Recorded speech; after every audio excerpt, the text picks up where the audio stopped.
This is the 3 a.m. conversation that you really want to be a fly on the wall for. This is the Sleepless Knights podcast, hosted by Mr. Lobo of Cinema Insomnia and my producer Paul Sanders of BESTOW TV. Those who listen know it's unlike all those other podcasts. This one is for us night people. We obsess on pop culture, we talk movies, talk shop, get weird, do interviews, answer your questions. We take you to the airport and to the laundromat. Okay, well, sometimes we get lost, but we promise you that we will go where no podcast has gone before. Dare you put down as little as $1 American and support our next show? We're getting it ready for you now. All you can hear for $1 or more an episode. Please join us on Patreon. Patreon.com/Sleepless Knights Podcast, all one word, SLEEPLESSKNIGHTS Only one D in podcast, even though we emphasize the odd in our pODDcast. We want normal people with real jobs to find us. Sleepless Knights Podcast on Patreon. Attention Sleepless Knights. Thank you for consuming this OSI 74 product broadcast, live from the Black Knight satellite. For optimum performance and safety, your host, Mr. Lobo, asks that you please listen to these instructions carefully. When in a hospital or other healthcare facility, observe the restrictions on the use of electronic devices. Switch off before boarding an aircraft to prevent interference with communications systems. Do not operate this device in the presence of flammable gases or fumes, chemical plants, or where blasting operations are in progress. Always listen hands-free while driving a vehicle. Failure to observe these instructions may lead to immediate termination. It's time now for the show to begin. Thank you. Have a very pleasant evening. You're not dreaming, you're listening to the Sleepless Knights podcast. We're having last time I think I was tired. Now I'm just sort of like pissed off and tired. Tired and of being angry tired? And depressed. Although they say depression is just anger without enthusiasm, right? I don't know. I'd be more enthusiastic about that if I had the energy. Paul and I have been talking a lot about publishing our content and making our shows available to you. And boy, is there a lot of interesting pitfalls, pratfalls, pains in the arse. Can we say arse? I don't know. Yeah. Gotta watch P's and Q's. And arses, I guess. We're having an interesting time. We got 2 copyright strikes this morning. I guess we can talk about this on our Vimeo account. For the Vimeo account, it's not like YouTube. You do get a version of Vimeo for free, but for what we use it for, you have to pay for it. It's not like YouTube. It's not like Dailymotion or anything else. You have to pay to be there. Yeah. So for a copyright strike there, it's kind of a little... And it's frustrating because, honestly, we're just trying to make our content available to as many people as possible. We get the, you get the notice, they give you a strike. If you get 3 strikes, your entire channel disappears, which is what happened to me with YouTube years ago with Cinema Insomnia. I think we had 40 episodes uploaded, and uploading those 2-hour episodes in 2005 or whenever that was a lot to do, to have it just disappear for a few erroneous claims. The one was a movie that's kind of like one of those orphaned films that you see on the 50 movie packs, that's pretty much thought of as sort of like abandoned, orphaned works kind of thing. And that stuff is, sometimes that's due diligence, and sometimes, you know, they do a Blu-ray restoration or something, and they don't want other people putting out that content, or they think that we're just ripping somebody's Blu-ray restoration and putting it up there. So I can understand that. And that was from Kino Lorber, and they seem like nice people when I talked to them today. And then the other one was from Wade Williams for Plan 9, our version of Plan 9. Now, granted, on our version of Plan 9, we're showing it with Hardware Wars, and it's all cut up out of sequence, and it has a bunch of interstitials with me and Ernie Facilius, the director of Hardware Wars. So it's not just a straight copy of somebody's restored movie. This is our own 16 millimeter print of Plan 9 that we used. And it's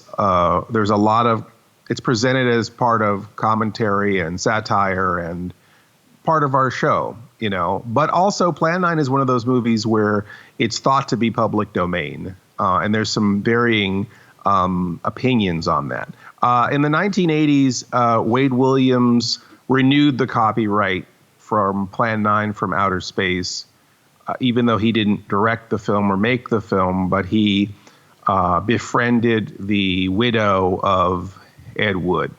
So I don't know if she signed something over to him or he has something that says that he owns it.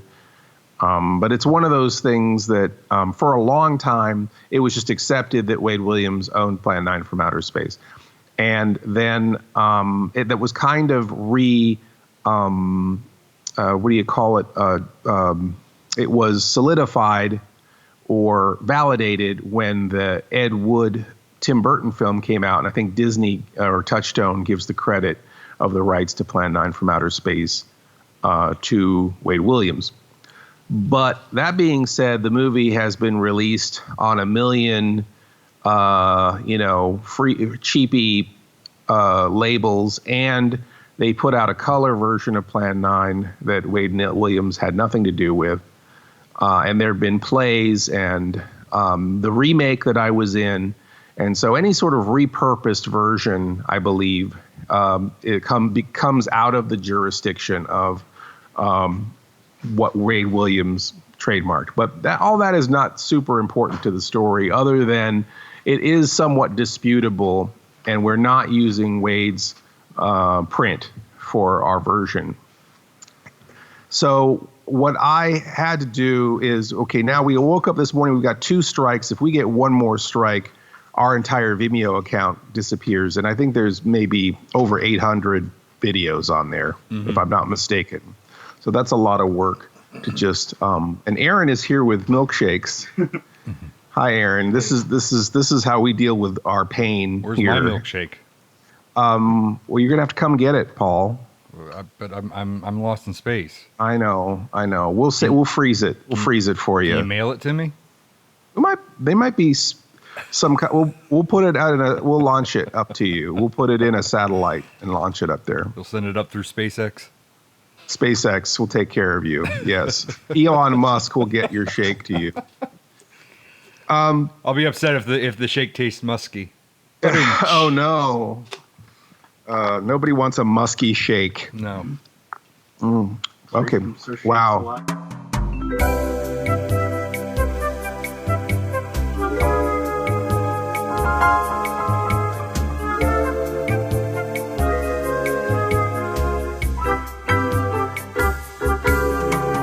I just wanted to interject quick too about like the Vimeo is that it's shared amongst producers, so it's not just Cinema Insomnia content that's on there. There's BESTOW TV's content. There's Sleazy P Martini. Oh yeah, a million other things. It's not affecting Cinema Insomnia specifically. It's affecting all the producers that produce for OSI. Right, all the producers that produce for OSI. And then recently, Liam from our friend Liam in Australia, who's been redoing the website, he's been actually using the Vimeo to try to mirror the experience of watching the show on Roku. So the people who want to watch our content online can just go to the website. Because Vimeo, honestly, is kind of hard to navigate for a viewing experience. Mm-hmm. But a lot of people watch OSI's content on Vimeo. And so, yeah, so it does affect everybody. You know, Paul's stuff is on there. The podcast, we have the podcast on there, and we're serving the podcast to the Roku from Vimeo. Mm-hmm. So, you know, it does affect us. So anyhow, so I wrote 2 very nice letters today, at least trying to be nice, saying, look, you know, we're all friends here. You know, if you have objection to this content, I'm happy to take it down voluntarily. If you could somehow see your way clear to remove the strike.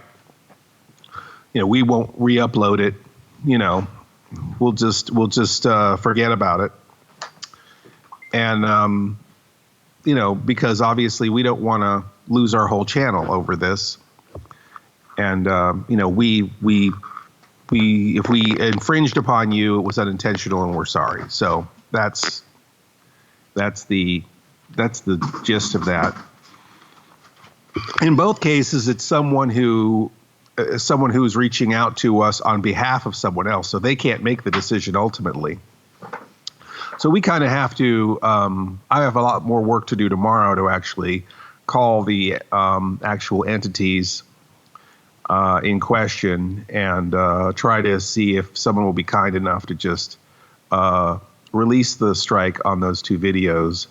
And of course, you know, we won't be uploading the new content. We will be compliant in not using their content, but you know, to not put the whole rest of the thing at risk. And that got Paul and I talking about how difficult it is to even give content away. I mean, much less trying to make money off of our content.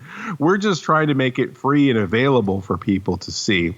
In the case of the Cinema Insomnia episode, you know, that was an episode I did with Ernie Fosilius.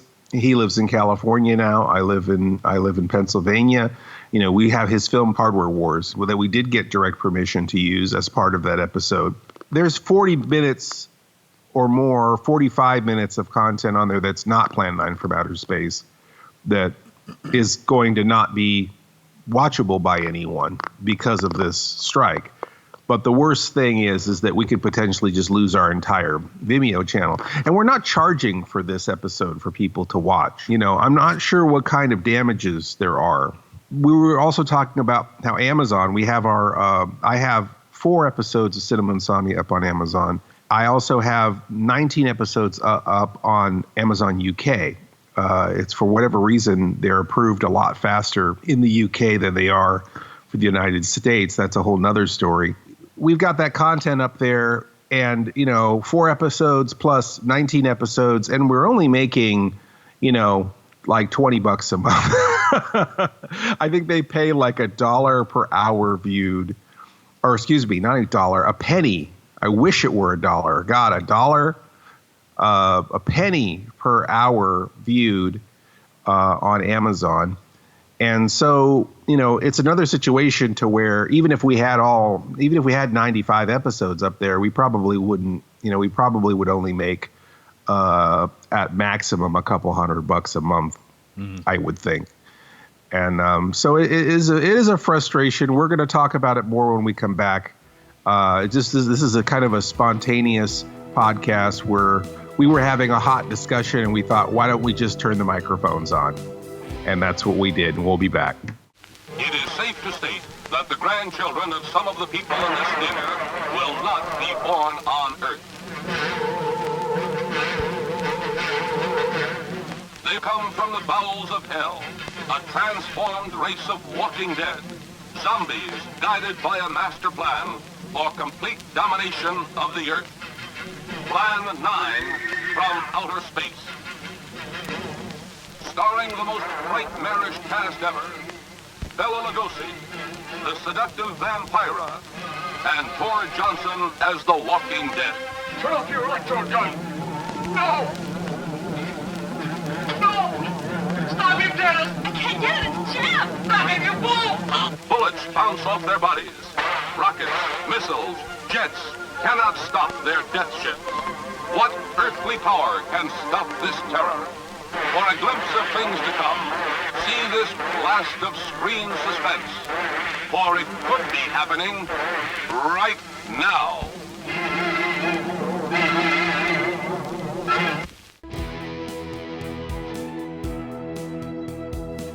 This is Mr. Lobo. We are back with more bitching and complaining. I mean, middle-aged guys complaining. That's what a good podcast is all about. I think it's bitching, complaining, and drinking. Is that bitching, complaining? I mean, you're drinking the milkshake, and I just have the Crystal Lake water here, and that's all I have. So Camp Crystal Lake. Yes, yeah. I didn't realize you still had cases of that up there, Paul. I think it's recycled. I don't think it's actual the original water anymore. It'd be too old.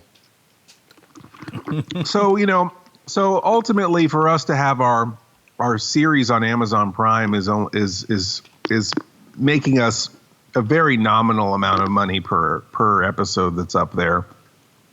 It's really only up there as a commercial. That's really ultimately something that I just sort of write off as like, okay, people will see us here, know who we are, the kind of content we make, and that's one more fan that is activated. And really, ultimately, my goal with everything is to just be as seen in as many places as possible, just so that it can kind of raise our real estate and make our project more viable. Well, there's almost a kind of a status to be on Amazon Prime too, because when BESTOW TV had stuff on there, and we used to hand out cards that had where you can locate the shows and everything. People would get excited when they would see Amazon Prime on there, like, oh yeah, I can see this with Amazon and everything. They got super stoked about it. But it was it was the same deal with you. It's just like, I just want to throw it out there. It's not really as much as the making money as much as it's getting the eyeballs on the project, and feeling that people can be flipping through Amazon Prime and actually see our title cards or something like that and be interested enough to click on it might be a little bit more incentive than all the stuff that's on YouTube, because of course Amazon's a little bit more regulated than like YouTube. Right, and Amazon is not there's a series of requirements that you need to meet to even be on Amazon, whereas anything can be uploaded to YouTube. So there is some prestige to be even being on there. And again, since everybody's on there clicking through the content, the sheer number of people, maybe they won't even watch you on Amazon, but they'll be aware of who you are and your brand. Right. Especially if they see it enough times. If you've got enough content on there, they say you need to at least have an object up there for a minimum of 3 times for it to sink into memory. Something like that. I've always heard there was you have to make 9 impressions before somebody decides whether. And the only problem with Amazon is starting to become like the rest of it, where it's only a matter of time before the floor falls out on that. Before it becomes the next, becomes like super regulated like YouTube or Vimeo, or you might just automatically lose stuff, because that's kind of what happened with me with BESTOW TV. Where it's just like one day they decide that they just want to get rid of an entire segment. So it wasn't making them enough money, that they weren't getting enough clicks, that they just deep sixed it. Oh, so where did they say something like they weren't doing? They didn't want to do music videos anymore. They got rid of music videos. So unless but they do have music videos. But they do have music videos, and if you go on there, the music video category is still listed. You just automatically get flagged and kicked off. I see. And it was just kind of annoying. And then the other aspects too, where it's like, I was trying to put a lot of the interviews up there. And one of the gates that you have to go through to get on Amazon, I mean, Lobo knows this, but for the rest of you guys, this may be your first podcast, as Stan Lee says, or was it Jack Kirby? Oh, Jack Kirby. Jack Burton says, our old friend Jack, how Jack Burton says. Yes, on the Pork Chop Express. It's like, that's right, with every podcast is your first podcast. But like one of the gates that's there is you can't put videos up unless they have subtitles. So, Mr. Lobo did a huge fundraiser to get subtitles for his work. My stuff is a little bit shorter, so I just picked and chose. I went through and decided what was more, what was going to generate more traffic than something else, and just, dove into my pockets and just paid for it out of my pockets to get it done. my understanding, I don't know if this is true or not, so don't take my word on this, but my understanding is that it's run by volunteers. It's pretty much like Internet Movie Database, which is also owned by Amazon. Interesting. I did not know that. I didn't know that Internet Movie Database is owned by Amazon now. Yeah. That's very strange. So that's all. I think Internet Movie Database is all. That's all fans and all volunteers and stuff that kind of monitor that and keep that going. And I think that the Amazon Prime stuff is kind of the same way, that they kind of do that. And you kind of get stuck with somebody. You get stuck with one person who doesn't like something, and you could end up in a huge argument with somebody over something really stupid. And then, the next time you go on, it'll flip over to somebody different and they'll have no problems with it. And then they'll go back to a third person who will be like, oh, well, this is fine and this is fine, but that third thing over there is wrong and this is why that can't go up. So there's all these people that are trying to like limit what's going on there. And I had put all this money and effort into putting these videos up there. Mighty Morphin Power Ranger interviews. I put every single one of those up there. Not a single one of them went live because they all got flagged for various reasons. The most common reason was I didn't contact Saban and ask them if it was okay to interview these people and have these people on. And it's like, wow, really? Like that's what's preventing this? That doesn't make any sense, especially when they're granting interviews. The assumption would be that those interviews would end up somewhere. All the stuff got flagged originally is because I have the BESTOW TV website at the end. I had when somebody speaks and they say visit my website, or they say visit me on Twitter, or visit my Facebook. If I put there at Karen Ashley or at Austin St. John or whatever, if I put any of that up there, they don't want any URLs that take you away from Amazon Prime. So anything that has a URL or anything that links to social media, that all has to be removed. I had like credits that had all that stuff up there for years. That all got flagged because that all had to be removed. You can't have any of that because even though you're doing a real life interview with a real life person and you're trying to promote interaction within their fans. Well, no, that they have to find all that themselves. You can't have that. I think one person flagged it because I think Austin St. John may have actually said his website, and somebody flagged it because the URL was still spoken. Oh God. Don't the credits of movies have URLs in them? I don't know. I mean, when it's like Panaflex lenses or whatever, and then they've got the website for Panaflex or whatever. I mean, the difference is that's Hollywood, and the rest of it seems to be the rest of us. That's the way I feel about it. I feel like, if I was Sony, there would be no issues. If I was Disney, if I was Warner Brothers, I'd have zero issues. And I have a feeling that because of Disney, Warner Brothers, so on and so forth, those major studios, I think is why those issues are there, because they want to control that too. Yeah, a barrier to entry. I think all the closed captioning and all that is a barrier to entry because obviously they don't have that in the UK as a barrier to be on the air. And I'm not against that, but I feel like it's used as a vice. Like, oh, what, you hate deaf people? It's like, no, I don't hate deaf people. It's just that I can't afford to produce this show and produce these captions. Well, I think like the closed captioning thing, I know with like YouTube, YouTube and Facebook highly suggest that you use closed captioning because viewers who are watching their content may be on the bus or on the subway and may not have headphones on or whatever, or can't listen to it. So they want it so that they watch their videos with the captioning on. A lot of people who watch on their phones and stuff just watch the video with the sound off. Right. Yeah. So that they can actually still be interactive. So they don't want you to exclude them. If it was about just accessibility, you'd think they would require descriptive service too for the blind. But they don't require that. Right. So yeah, it's an interesting thing. And like I said, I mean, I wish I could easily afford closed captioning and descriptive servicing and whatever other means there are to make my shows as accessible to as many people around the world as possible. I'd love it translated into every single language so that everyone could hear it. But if it became a requirement to have it translated into every single language and a requirement for every single video to be closed captioned for the hearing impaired and descriptive service for the blind and however many other ways that you can do that, having a secondary closed captions where the captions are larger for people who can't see very well and are also deaf.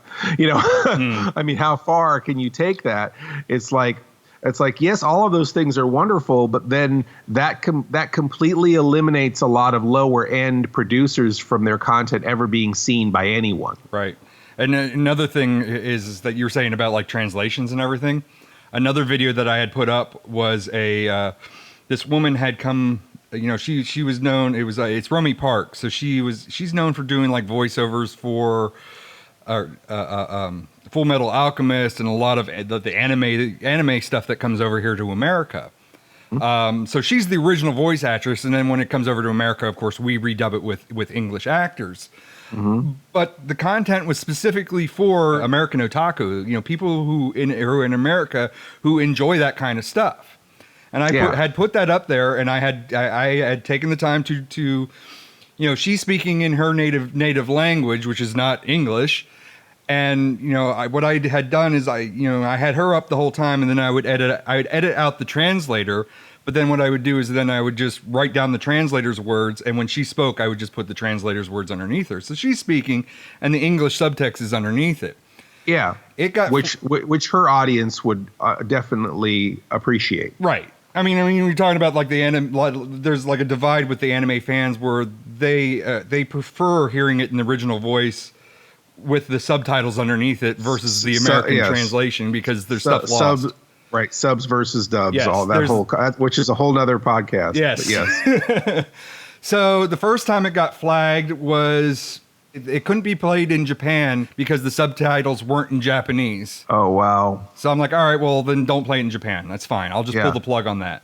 And then it couldn't be played in America or the UK because she wasn't speaking English, even though the subtitles were in translated. Oh, wow. And that was a big go around where it's like, well, this is, so they were telling me it's like it could only be played in Japan. It couldn't be played in the United States. And I'm like, this is made for a US audience. I mean, it's made for a worldwide audience, but she is specifically talking to the US audience. She is specifically talking to her United States fans and telling her experiences to us. And to sit there and kind of generalize it where it's like, well, she's not speaking English, therefore we can't air this here because nobody would watch that. That's so insane of a requirement because how many documentaries are they interviewing, some Holocaust survivor or something that only speaks German and then they've got them closed captioned. Right. I mean, again, I feel like it's just this thing where it's just this unrealistic barrier. And what do you really have to gain? Not much, of pennies to gain. Mm-hmm. And those guys are just the gatekeepers of your content, and it's extremely, extremely frustrating. I mean, it's like, I mean, for us right now, at least for me, the two things that actually make a difference content-wise is the Patreon stuff, the Cinema Insomnia Patreon, OSI Patreon, Sleepless Nights Patreon. And then whatever merchandising we could sell, which is another good reason why we really need to get on the ball with some stickers for this podcast, Paul. A mug and a sticker and a T-shirt and all that kind of stuff. I mean, my pod would look really nice with some stickers on the back on that bumper. I was just out there the other day scraping off the barnacle, so there's some nice space on the ship for your space in space. Yes. Yes, again, I right now of all the things that we're doing, all the places we're available. We're on YouTube, we're on Amazon, we're on Vimeo, we're on Roku. All these places where our content is available. The only place where it really actually benefits us and puts money in our pocket is either through merchandising or from good folks like you who are listening on Patreon or just supporting us on Patreon. And we will be back with more Sleepless Nights after this. Merchandising.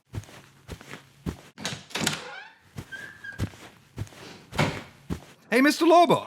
Oh, Paul, what's up? I have a question here about this memo that I got from you. It says that BESTOW TV now needs a commercial? Oh, whoever wrote that should get fired, I think. I'm not quite sure what to put into said commercial? For Besto TV, I mean, you just talk about your channel. Like creative continuity and its sister show, bonus content? Right, all the convention culture and the interviews with celebrities and all that stuff, sure. Well, I guess I could also mention the cosplay montages, costumes. Costumes, right. Astonishing cosplay montage set to an epic soundtrack. I guess there's Convention Rewind, too. And those are great. We've run those on OSI 74. So I guess that's all I need, so I guess I'll have to... Are you sure? Because I think there's one other show that you produced for a Besto. I don't know what you're talking about. With Mr. Lobo. Yeah, what that about we it? do together, the thing that we do. Remember all those videos we did? Oh, like Mr. Lobo does. Yes, Mr. Lobo does, of course. That's awesome. I'm going to get right on this. I'm going to write up the script. Hey, wait, Paul. You forgot to tell him to go to bestow.tv. Idiot. And we're back with more Sleepless Nights of Insomnia. We talked a little bit about having the stuff on Amazon, which again is about a penny an hour when you're watching it for us. We talked about watching it on YouTube. I don't even dare monetize. I mean, although your stuff is monetized on YouTube, right, Paul? The Besto TV stuff is monetized. The Mr. Lobo stuff that I monitor isn't. We can't even monetize it yet, right? Because until we get 1,000 hours or 4,000 hours. We're only at 500. So we've had 500 hours of listening on the Mr. Lobo YouTube.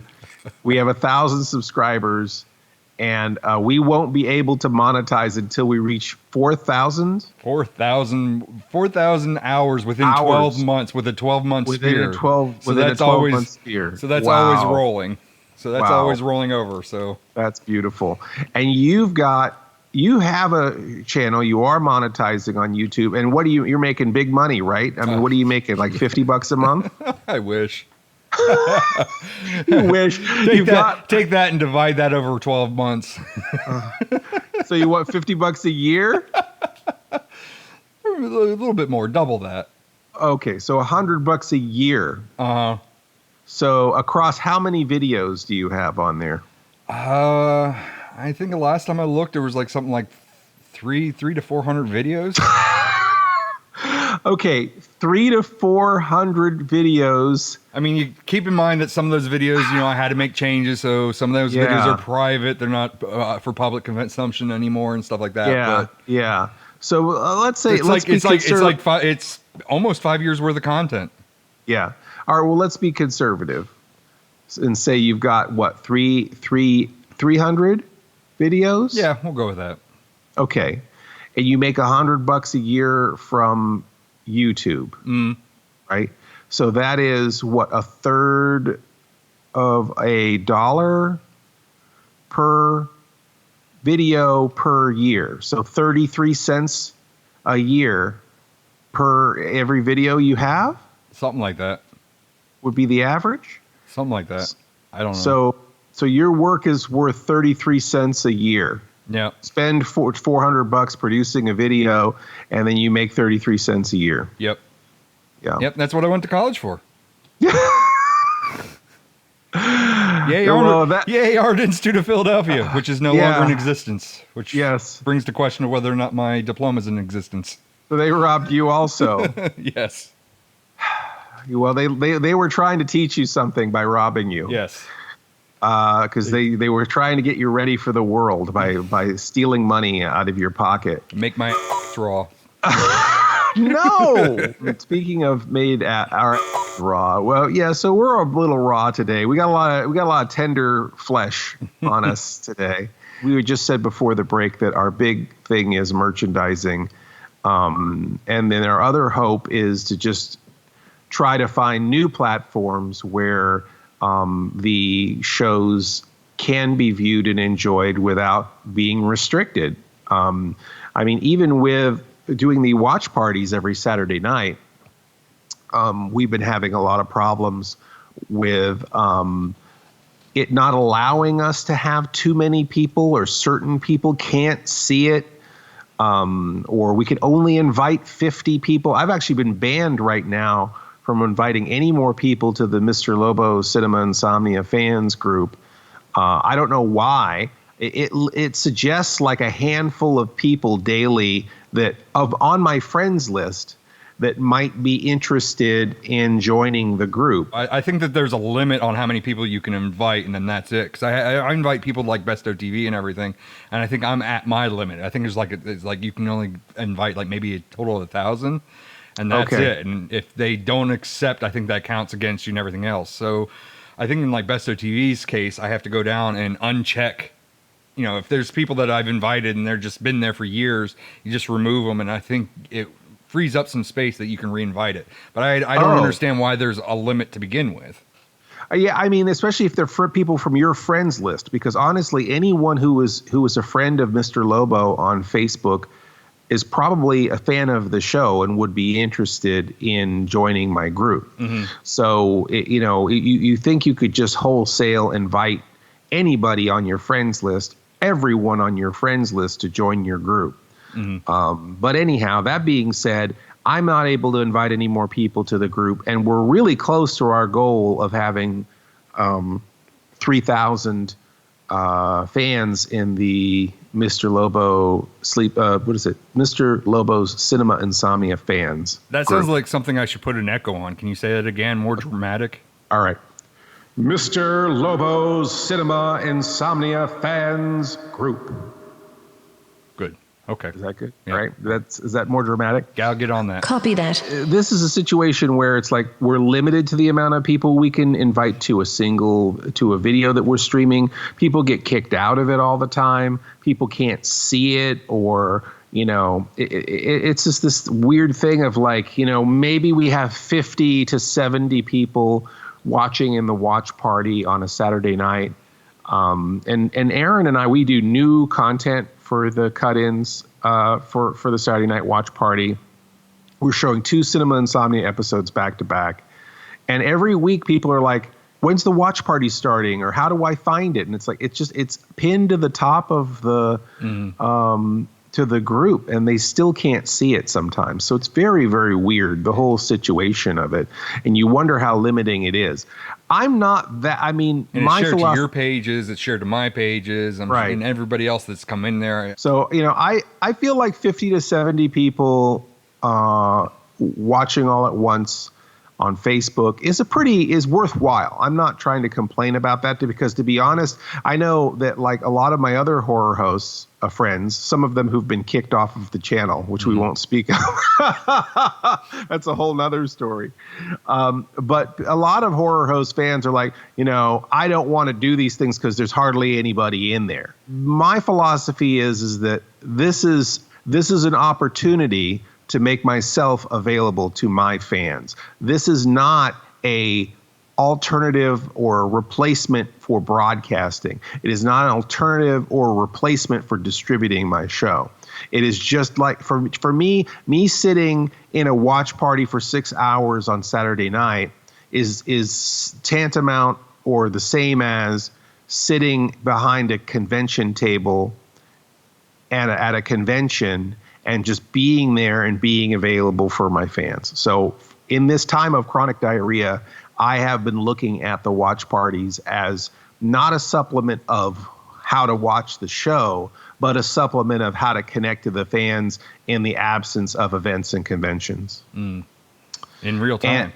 In real time. And what's nice about it is that, we do get sales from that. I mean, we do get support from that. We get people joining our Patreon.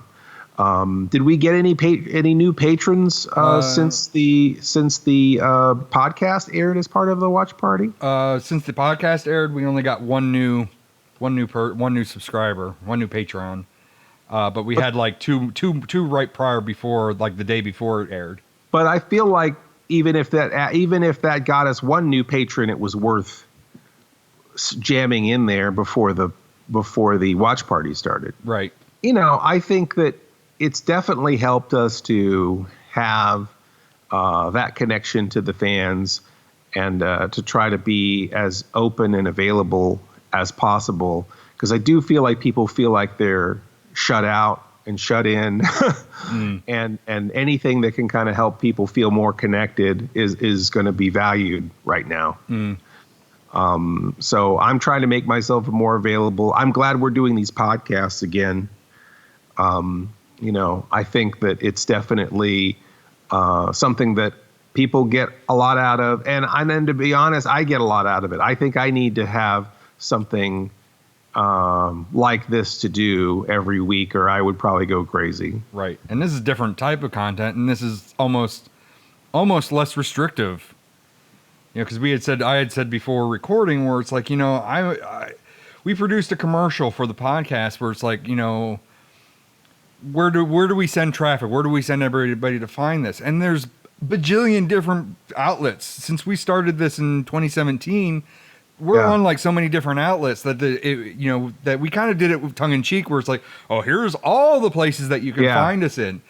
We were actually running that as a little bit of an advertisement to try to get people who, we've already said that, people in the circle sometimes don't know about these things. So you got the people in the circle, but get those people outside the circle as well. And after only running it 3 days, I'm like, you know what? As well and good as it is that we're on Apple and Google and YouTube and so on and so forth, that I think at the end of the day, I think it's the Patreon that's the most important, because you kind of got immediate results. They're kind of they're right away talking to you and telling you what they like, what they don't like. Everything else is just an empty void. I don't know who's playing what's getting downloaded. According to our last stats, the last episode that we uploaded, 20 people only listened to 3 seconds of the video of the podcast. And it's like, how's that possible? Like, how do you listen to only 3 seconds? How do all those people only listen to 3 seconds?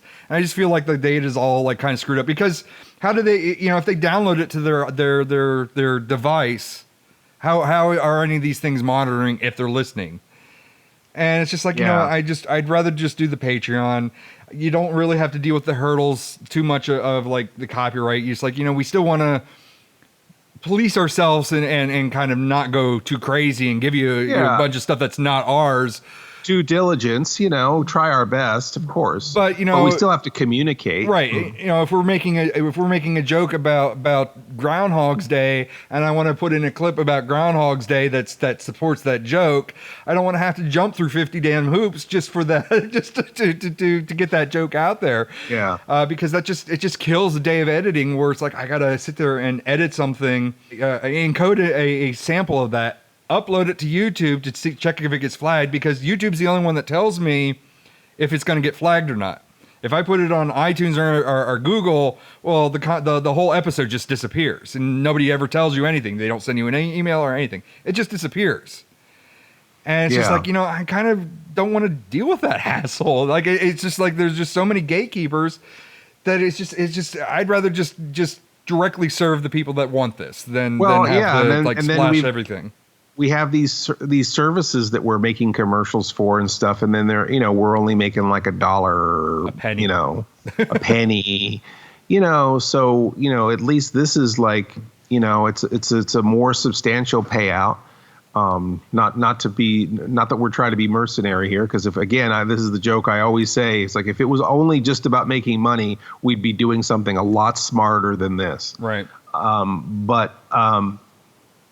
We're trying to, find the people who really care about this and who really listen and who really want to support it. And Patreon is the best place so far that we've found that has allowed us to do that. And why put all this other attention? Why keep throwing out the net wider and wider and wider when there's a core of people who already see the value in the content that we may be overlooking or short-sighting. Mm-hmm. And it's not that we're subtracting. It's not like we're never going to stop. We're going to just stop doing Apple, and we're going to stop doing Google. I mean, there are people that prefer their platforms and everything else, but it's just that Patreon. I feel not even necessarily the financial aspect. It is that should come first in the line of everything else. I mean, it's definitely a more direct and more satisfying than any of the other outlets that we're working with right now. Not that Patreon's perfect. Patreon's got its problems too.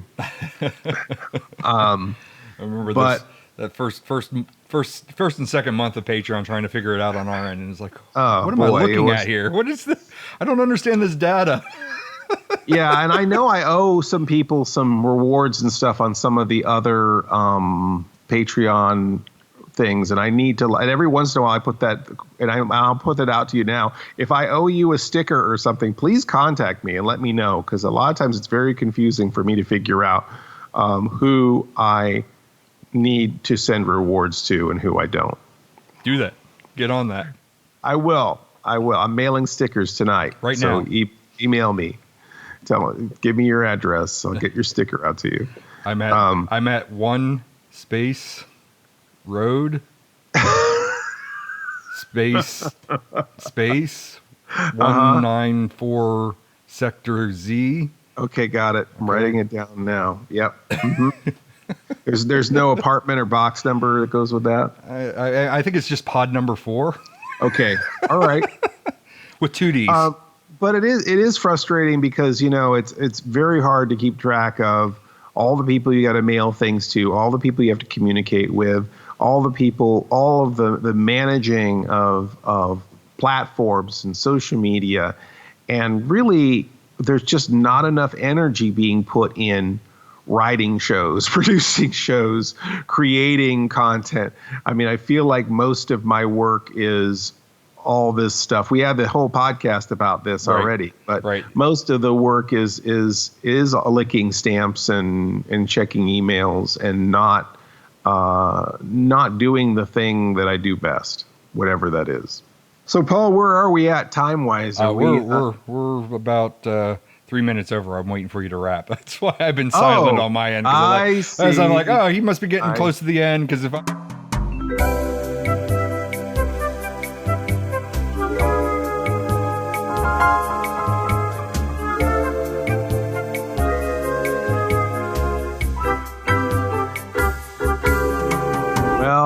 Mr. Lobo's totally blown it as far as missing our cues, but that's par for the course. I'm the worst.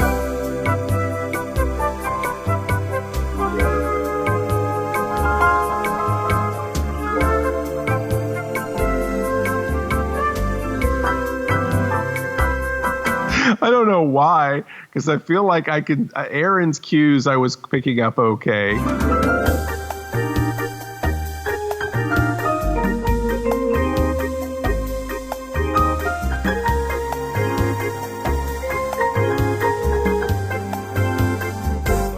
I wish we could have the music come in. I wish we could actually have the music play in my ear. Well, it's there right now.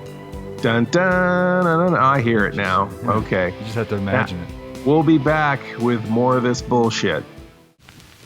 Welcome to a night of total terror. Night of the living dead. The dead who live on living flesh. The dead whose haunted souls hunt the living. The living whose bodies are the only food for these ungodly creatures.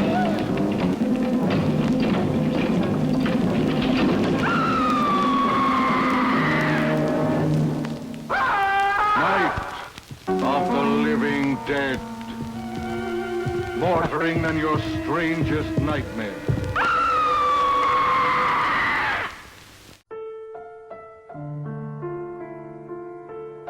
We're back with the grumpiest and most desperate and pathetic episode we've ever produced, I think. What do you think, Paul? I think we should title this episode "Walk of Shame."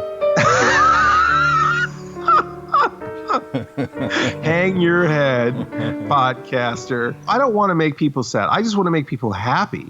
And it's just like everything is against you. If you are a mirth maker, you are public enemy number one. Everybody wants to shut you down if you try to do anything that's not cynical. Mm-hmm. I don't know why. It's just if your business isn't human ugliness, we don't want it.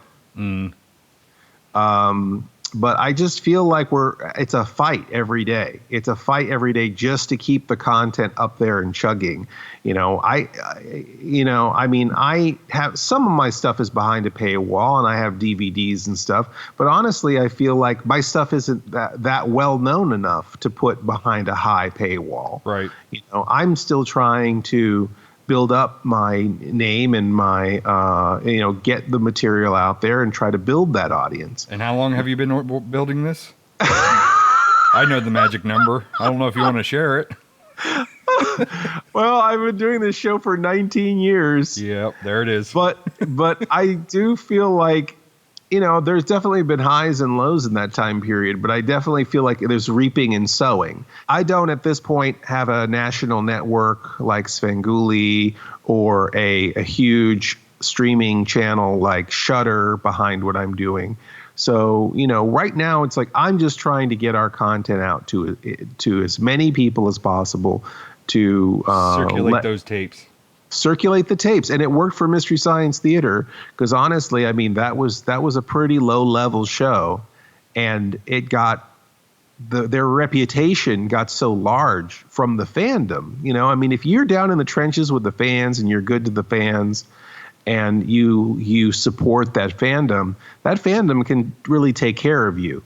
And that happened with Mystery Science Theater. I mean, the keep circulating the tapes thing, that's why they were able to raise $12 million or whatever on Kickstarter, is because they gave it away for free for so long,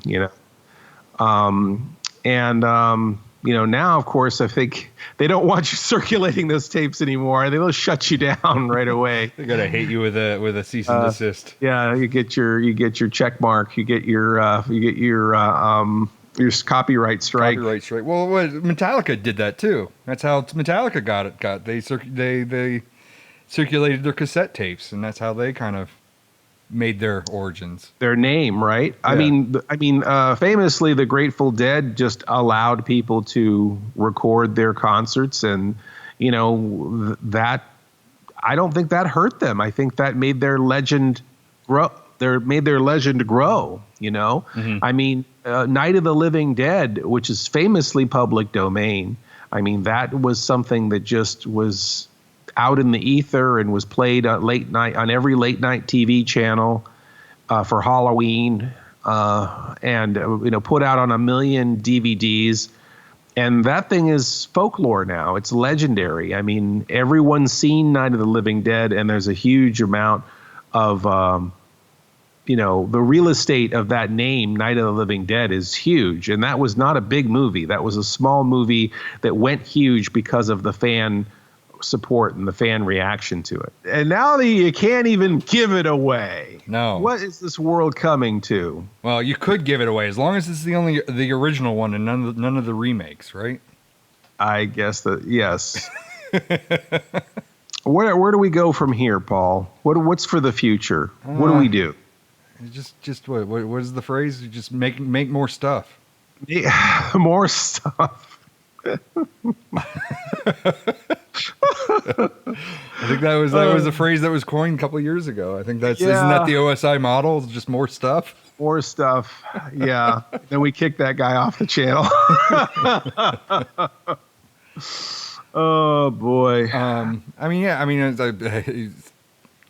It sucks. It's like one of those things where you kind of got to vent and you got to rant and everything. But at the end of the day, we end up just keep moving forward anyway. We rant and vent and we turn around and decide, hey, we need an episode today. Let's turn on the recorder and just record it and make a negative into a positive. Get something out there. And people want to know. Yeah, people want to know how it is being a entertainment producer and stuff like that, especially from an independent end. It's like, we're no James Cameron or George Lucas or Steven Spielberg or any of those kind of types, but it's like this is the exact opposite end of the spectrum. Yeah. And what it's really like. I always wonder, like, where's the next Steven Spielberg or James Cameron or George Lucas even going to come from? I think that things are so different today and so fragmented that I almost feel like we need to just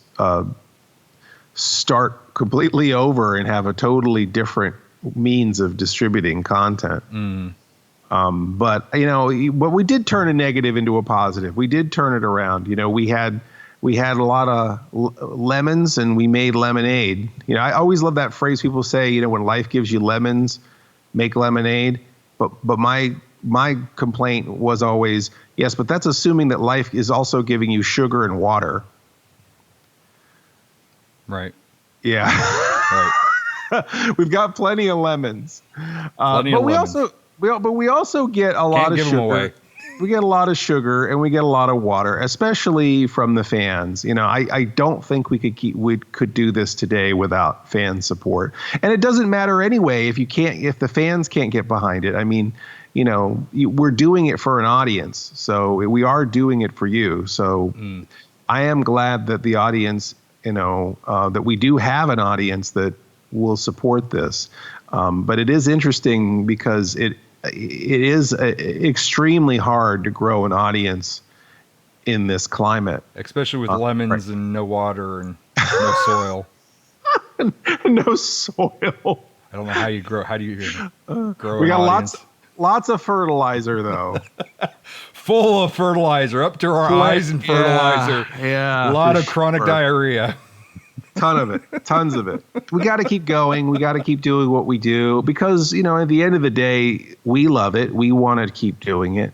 And, I always feel bad for people who are like, I can't find a way to make money doing this, so I'm just going to quit. And it's like, well, okay, there's two sides to that. It's like the person you're hurting the most is yourself. The world will go on without you making content. But I do feel like a creative person needs to create, and you don't know what you can do and you don't know what opportunities there will be for you if you just do nothing. That's a guaranteed failure is doing nothing. And I'm really fortunate of all the doors that have opened for me and the things that I've done and the people I've met and the opportunities I've had. And, it is frustrating that we can't get it out there as much as we want to, but I think everyone's in that boat. I don't think that we're unique in that regard. But it does seem like the big boys have kind of a chokehold on the distribution of media. Right. Right. And it's like, if you want to go around Amazon or YouTube or Vimeo or all that stuff, like, where do you really go?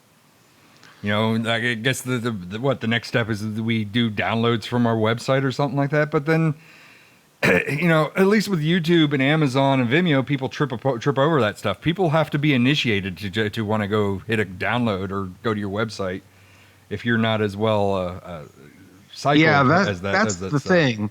Yeah, like, because we were having our problems with our Facebook watch parties. It's like, we had like fans were like, oh yeah, we should just do it on the dark web and invite everybody to come watch it over there. We'll have full control over it. We could just show whatever movies we want and blah, blah, blah. And it's like, listen, buddy, first of all, there'd be 6 people who'd follow us to the dark web. Not that I really want to be on there with all the, child murderers and white slavery and whatever. Get mailed a toe and don't know why. Do this in an unboxing video. It's a toe. I got another toe. Great. Did any of them match? I think they're different tones. Okay. Two-tone toes. Two-tone toes. That's Two-Tone Toes Productions. Maybe we should just start another company. Or a band. I love how people always say, oh, my rock band is called this. It's like, what, you've got like 200 rock bands now. I feel like, you could... Stop calling me out.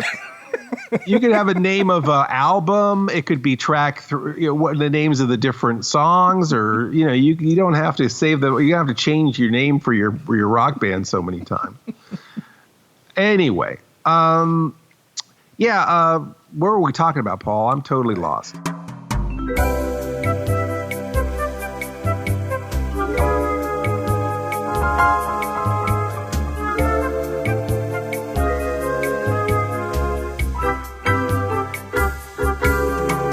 It is one of those things, like every day is like, oh, have you tried being on, caffeine? Have you tried being on D+? Have you tried being on, Twitch? Have you tried being on, and it's just like, how many things do I have to try?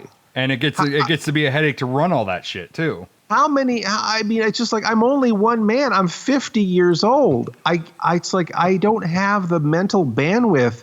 I barely have the mental bandwidth to sit in a rocking chair and be funny. And that's what a 50-year-old does. Except for the funny part. Yeah, sit in a rocking chair. Maybe smell funny. Making lemonade and soil in my pants. Ew. Gross. Gross.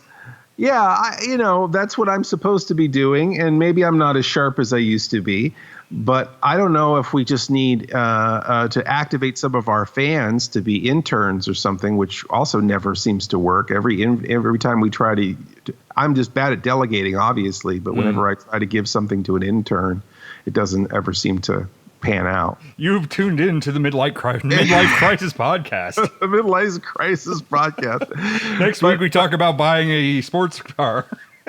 But it's like, I'm trying to self-examine here. It's like, why do I feel so stuck? It's like, I've got a roof over my head. I'm able to record my own radio audio program with you. I have a TV show that I can produce and make.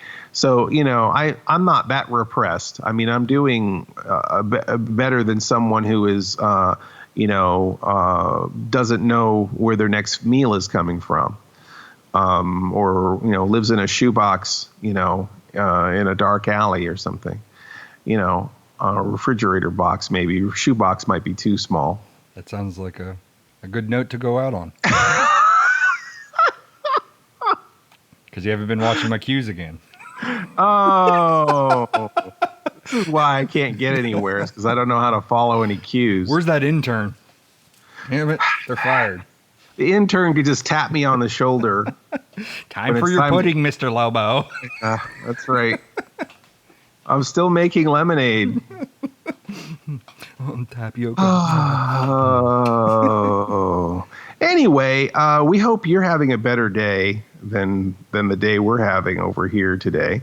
But we promise you next time it's going to be real fun, right, Paul? Next episode we're gonna jam the yucks up just for you guys. We'll put all these dark web feelings in a shoebox full of. I kind of pity the idea that we probably given people ideas to start sending us toes, and I have a feeling that's going to start showing up in the next few weeks. That'll be the next running gag, is Mr. Lobo getting a toe in the mail. Well, it's not a running gag until you finish the foot. And maybe that's the note to go out on. This is two bitchy old guys from Two Tone Toes Productions. Sponsored by Rogaine. Saying goodbye forever. You have been listening to the Sleepless Nights podcast, or should we say pODDcast. PODDcast. Emphasis on the odd. Our theme is by Mars Homeworld at Deadhouse Music. Our opening announcement is by Ophelia Necro. She does a radio show called Suicide Watch. And you could reach Mr. Lobo at cinemainsomnia.com, or find me on YouTube, YouTube/Mr. Lobo, MISTERLOBO. Mr. Lobo on Facebook, Facebook/MR.LOBO, or on Twitter at Mr. Lobo, MISTERLOBO. Or you can find myself, Paul Sanders, or better known as Bestow TV, at bestow.tv, on YouTube /Bestow TV, on Twitter at BestowProd, PROD, and on Facebook, Bestow TV. If you want to place an advertisement with this podcast, and gosh, why wouldn't you? We could be talking about you right now. Contact us, Mr. Lobo at cinemainsomnia.com. That's MRLOBO @CINEMAINSOMNIA.com. Or support us on Patreon. Patreon supporters get to hear this podcast before anyone else, and a lot of other great stuff, right, Paul? Sure. doesn't get it better than that, right? So come join the fun at patreon.com/Sleepless Nights Podcast. That's patreon.com/Sleepless Nights Podcast. Please stay up with us next week for another Sleepless Nights podcast. Or should we say, pODDcast. Podcast. The best thing about being an insomniac is never having to say goodnight. Good night.